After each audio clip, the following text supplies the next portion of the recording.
Australia is in the midst of our worst ever housing crisis. We have record homelessness, rents rising faster than wages, and an entire generation priced out of ever owning a home. Unprecedented numbers of Australians have spoken up, demanding an end to this crisis. However, there is an ongoing debate over how this should be achieved. And from running a social media account aimed at ending this crisis, I see this debate often get derailed due to a handful of common misconceptions. So in this video, I will address the top 10 misconceptions about our housing crisis. Following this, I will give my proposed solution and the practical steps you can take to help make this happen if you agree. The first and most common misconception is that Australia has 1 million empty homes. This myth stems from a misunderstanding of the 2021 census results, which found that just over 1 million homes were empty on census night. However, this does not mean that these homes were left empty on a long-term basis.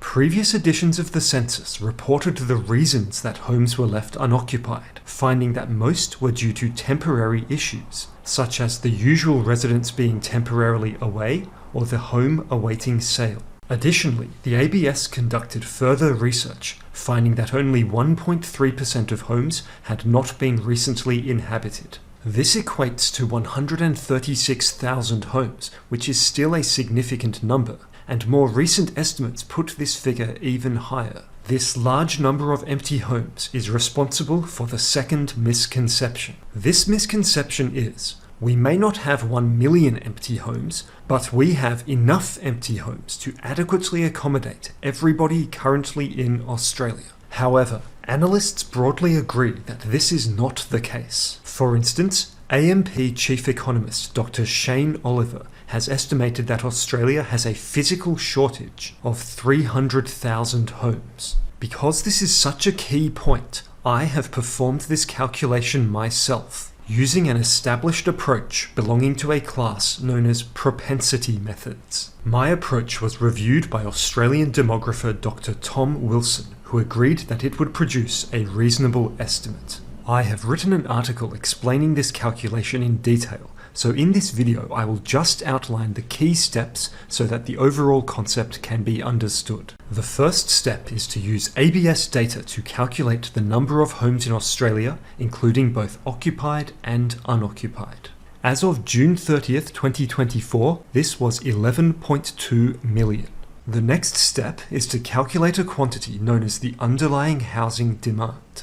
This is defined as the number of homes required for every Australian to live in the household type they would choose if housing were affordable. This is calculated from the age distribution of the population and the propensity of each age group to form different types of households. For example, under affordable housing conditions, 14.5% of 20 to 24-year-olds would choose to live in a household consisting only of them and their partner. There are 1.79 million 20 to 24-year-olds in Australia. Multiplying by 14.5% gives the number of couple-only households formed by this age group. We then divide by the number of people per household, which in this case is 2. This results in just under 130,000 homes being required to adequately house the couple-only households in the 20 to 24 age group. We then perform this calculation for all age groups and all household types and sum the results. This gives a total housing requirement of 11.13 million homes. However, researchers have found that in order for the rental market to function properly, a vacancy rate of at least 3% is required. And in order for the home purchase market to function properly, a vacant stock of 6 months' worth of purchases is required. Accounting for these factors gives a total housing requirement of 11.5 million homes. So my calculation shows that Australia has a shortage of 300,000 homes, even if all empty homes were brought onto the market. This is consistent with the results of AMP.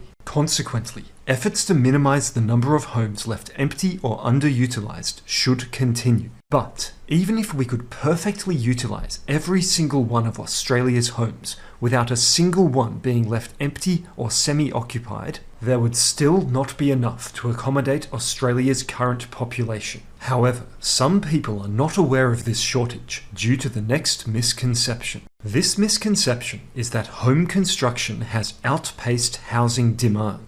This myth stems from an article by the Australia Institute, which found that between 2001 and 2021, the number of homes in Australia increased by a greater percentage than the population. This has led various commentators to conclude that home construction has outpaced housing demand. However, this conclusion is incorrect for 3 reasons. First, housing demand is dependent on the age distribution of the population. For instance, children do not live in homes by themselves. Instead, they are legally required to live with their parents. And since 2001, the age distribution of Australia's population has changed to having a higher proportion of adults and a lower proportion of children. So simply comparing raw population and home numbers is misleading. However, as described in the previous section, there is an established approach to calculate the number of homes required to accommodate Australia's population based on the age distribution, known as the propensity method. Performing this calculation shows that since 1996, the number of homes in Australia has increased by 58.6%, but the number of homes required to adequately accommodate Australia's population has increased by 61.3%. This 2.7 percentage point difference may sound small. However, it means there are approximately 300,000 fewer homes than required. The second issue with the original claim is that the composition of housing in Australia has changed. Specifically, the percentage of apartments has grown from 13.1% to 16%. Apartments can accommodate fewer people than houses. So this is another reason why simply comparing the percentage increase in population and dwelling numbers is incorrect. The third issue with the original claim is that the living habits of Australians have changed. Due to increases in working from home and living alone, the average household size has shrunk. This further increases the housing requirement. So having established that Australia does not have enough homes for our population, this brings us to the next misconception. This misconception is that we could end the housing crisis by just building more homes. However, there are 2 problems with this proposal. The first is the amount of time this would take. Even if home completions increased to 200,000 per year and immigration was reduced to 180,000 per year, it would still take 25 years to eliminate the shortage. This time frame is not acceptable to any reasonable Australian, as this would mean condemning an entire generation to compete over insufficient housing. The second problem with the proposed solution is that increasing the construction rate has proved extremely difficult. This is because it is not just a matter of approving more homes. Instead, the construction rate is constrained by issues that will take many years to address. These include a lack of greenfields infrastructure and a shortage of skilled construction workers. The time taken to build greenfields infrastructure for a housing project in Greater Sydney has been estimated as 5 to 10 years, and the time frame to train skilled construction workers is 4 years for a degree or an apprenticeship. Though, as record numbers of workers are needed, this would likely need to be completed over multiple cohorts. Consequently, although efforts to increase the construction rate should continue, it is not possible to solve the housing crisis in a reasonable time frame by just building more homes. Instead, we must also cut immigration. However, some people have the impression that this would not help solve the crisis due to the following misconception. This misconception is, cutting immigration would not reduce rents or house prices. This misunderstanding stems from the observation that during the pandemic, both rents and house prices increased while immigration was at near net zero levels. However, these increases were due to extraordinary circumstances that were unique to the pandemic and no longer apply today. Beginning with rents, historical data shows an unmistakable direct relationship between immigration and rent increases. That is, when immigration increases, rents increase, and when immigration decreases, rents also decrease. This relationship is not unique to Australia. It also applies in many other developed countries, such as the UK and Canada. This relationship occurs due to the law of supply and demand. When immigrants arrive, they immediately need a place to live, and most of them rent. This increases the demand for rental housing. However, the supply of homes cannot immediately increase because building extra homes takes time. Consequently, demand increases faster than supply, causing rents to rise. The law of supply and demand also explains why rents rose during the pandemic. The imposition of lockdowns caused Australians to desire more living space and to live with fewer people. This resulted in the formation of 120,000 new households, thereby increasing demand faster than supply. So, if we cut immigration today in the absence of extraordinary measures such as lockdowns, demand will decrease relative to supply, causing rents to fall.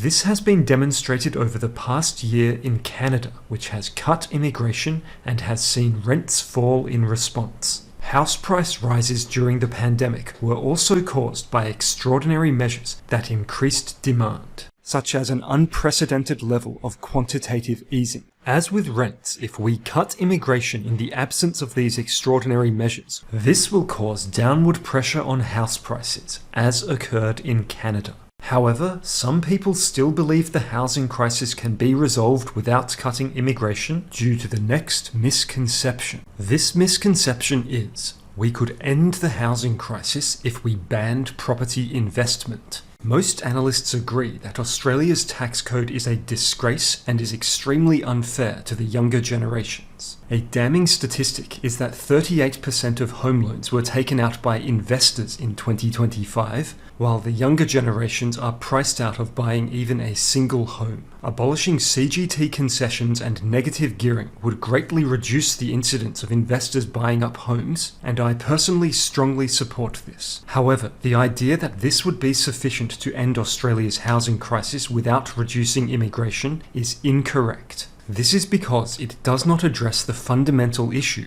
which is that Australia does not have enough homes to adequately accommodate our population. Although these measures would likely reduce house prices, they would still remain out of reach for hundreds of thousands of Australians. This is because the law of supply and demand dictates that when quantity demanded exceeds quantity supplied, prices will rise until these equalize. So if there are, say, 100 households competing for 90 homes, prices will rise until the bottom 10 households are priced out. Until we eliminate Australia's housing shortage, it is physically impossible to end the housing crisis. It should also be noted that cutting immigration would greatly reduce the incidence of investors outbidding families for homes. This is because the reason investors are willing to bid so much for homes is that they are confident of strong returns. This is driven by the prospect of population growth continuing to outpace home construction and increased numbers of renters. Cutting immigration would alleviate both of these drivers. However, some people still contend that cutting immigration would not help end the housing crisis, due to the following misconception. This misconception is that cutting immigration would make the housing crisis worse because we need immigrants to build homes. It is true that some immigrants work in the construction industry, which increases the supply of housing. However, every immigrant lives in a home, which increases the demand for housing. So to determine the overall impact, we must assess which of these effects is greater. Build Skills Australia investigated this and found that 4 to 5% of immigrants must work in residential construction in order to build sufficient homes for the rest of the immigrants. However, of immigrants who arrived in the past 10 years, only 3.2% work in the residential construction sector. Consequently, they concluded that the recent immigrants do not build enough homes to offset the number of homes that they take up. They also found that in order for immigrants to help alleviate the housing crisis rather than make it worse, the proportion of them working in residential construction would need to increase by up to 40%. It should also be noted that other analysts have investigated this question and reached similar conclusions. So, considering that 96.8% of recent immigrants do not work in residential construction, we could massively cut immigration without impacting our construction labor force. However, some people have concerns that cutting immigration would have negative effects due to the following misconception. This misconception is that we cannot cut immigration because immigrants do the jobs that Australians cannot do.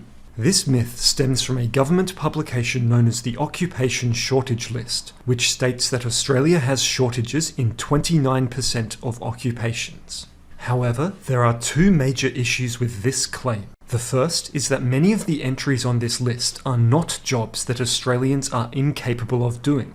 The reason that these jobs are included on the list is because it defines a shortage as any role for which employers experience difficulty filling vacancies at current levels of remuneration and conditions of employment. So the issue is not that Australians cannot do these jobs. Rather, it is that only a small number are willing to do them for the pay that employers are currently offering. If there were no immigration, employers would need to offer higher wages in order to attract Australians to accept these roles. But if the government permits immigration, this increases the supply of workers, enabling employers to meet their staffing needs while paying lower wages. So low-skilled immigrants are not doing jobs that Australians cannot do. Instead, they undercut Australian workers, reducing our wages. This brings us to the second issue with the original claim.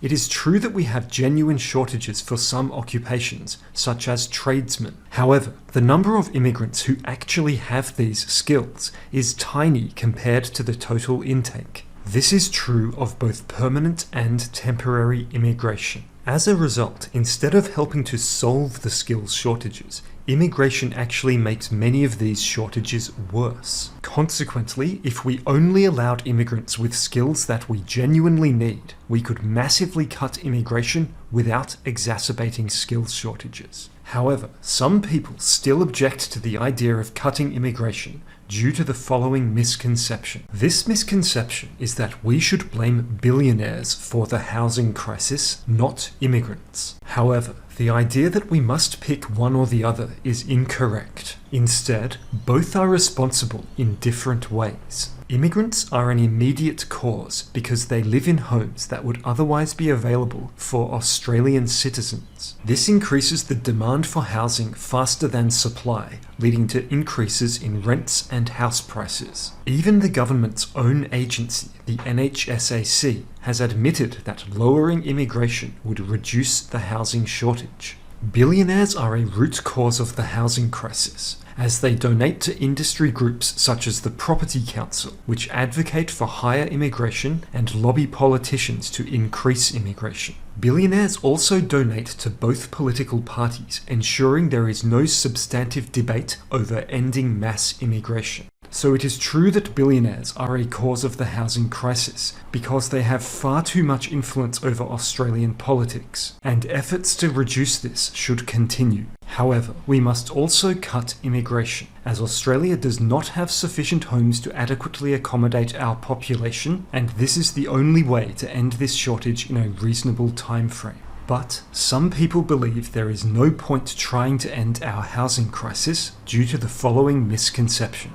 This misconception is that it is pointless to try to end the housing crisis because most Australians want house prices to keep rising. This myth stems from the statistic that 67% of Australian households own their home either outright or with a mortgage. However, it is incorrect to conclude that everybody who owns a home wants prices to increase. As evidence of this, two recent polls asked Australians whether they supported pausing immigration until more homes could be built. The results were that 71% and 64% of Australians agreed. The respondents doubted doubtlessly realise that this would decrease the demand for homes relative to supply, causing rents and house prices to fall. The polls did not capture respondents' reasons for desiring a fall in home prices, but there are two likely explanations. The first is that price increases do not financially benefit Australians who own only one home.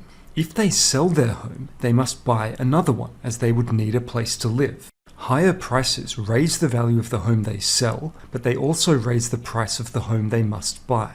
These two effects cancel out exactly, leaving them no better off. It should also be noted that only 21% of Australians own more than one home. The second likely explanation for why homeowners want to see house prices fall is concern for family members. A homeowner with 2 children would need to own at least 4 homes in order to actually benefit from rising prices. And ABS data shows that only 4% of Australians own 4 or more homes. Consequently, the claim that the majority of Australians want house prices to keep rising is not supported by the evidence, and nor is there any financial incentive to suggest otherwise. So, we have now corrected the top 10 misconceptions about Australia's housing crisis. To recap, Australia does not have enough homes to accommodate our current population. This means we must either build more homes or decrease the rate of population growth. Building enough homes to end the crisis would take 25 years, which is not acceptable. Therefore, we must cut immigration. This raises the question of how much immigration should be reduced by, and for how long this should continue. This brings us to my proposed solution, which is immediately reduce immigration to 0, with exemptions only for skilled construction workers, clinical healthcare workers, and in other truly exceptional circumstances. Continue this policy until median house prices reduce below 5 times the median salary. The rationales for each of these measures are as follows. Firstly, the reason for reducing the immigration rate to 0 is that this will achieve the fastest resolution of the crisis. To be clear, the proposal is not for net zero immigration, but rather for absolute zero, apart from the exceptions previously mentioned. This will result in net negative immigration as non-citizens depart Australia upon the expiry of their visas. The exception for clinical healthcare workers is provided as this is the only sector which is literally a matter of life and death for Australians. The exception for construction workers is provided to ensure that the construction industry does not become constrained, as this would prolong the housing crisis. The reason for the exceptional circumstances provision is that it is impossible to foresee all scenarios in which an exemption is warranted. Finally, the rationale for the benchmark of 5 times the median annual income is that this is the threshold below which economists consider housing to be affordable. While this immigration pause is ongoing, I recommend that Australia has a national conversation in which we decide whether to extend the immigration pause after housing affordability has been restored for other reasons, such as allowing infrastructure to catch up or to improve social cohesion. I also recommend that during this time, the Australian people are consulted about their preferred rate and composition of immigration if and when it restarts. This brings us to the final segment. If you agree with this proposal, there are 3 actions you can take to help make it happen. First and most importantly, we must not vote for Liberal, Labour, Greens or Teals, as these parties will either continue the mass immigration program of the last 25 years or make only minor changes to it. This will result in the housing shortage either never ending or resolving only over the course of multiple decades. Instead, we must vote for parties that have net negative immigration policies, such as One Nation. I also encourage voting for any minor party or independent who has a net negative immigration policy. The second action we can take is to make our voices heard immediately, without waiting for the next election. To enable us to do so, I have started a change.org petition calling for the measures described previously. So if you agree, please sign this petition and join the over 14,000 Australians who have already done so, as every signature increases the pressure on our politicians to finally listen. The final action we can take is to inform as many Australians as possible about the facts of the housing crisis. To do so, please share this video and follow Down Under Reform to help further spread our message. This concludes the video. Please leave a comment if you have heard any other myths about our housing crisis or if you have any other thoughts. Thank you for your time to watch, and together we will end Australia's housing crisis.